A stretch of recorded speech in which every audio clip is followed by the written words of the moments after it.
Hi, I'm Caden and I'm with OSUIT. Hi, my name is Ethan. We are both with the HVAC department, and we're going to show you some helpful tips to keep your AC running in the summer. Tip number 1, keep your outside coil clean. Dirt and debris block heat from escaping your unit.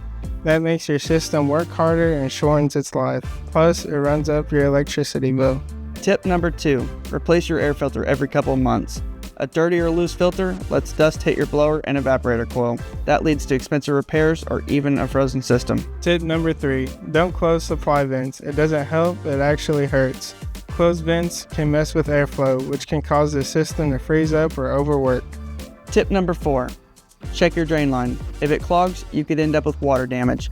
And a flooded floor isn't exactly what anyone wants.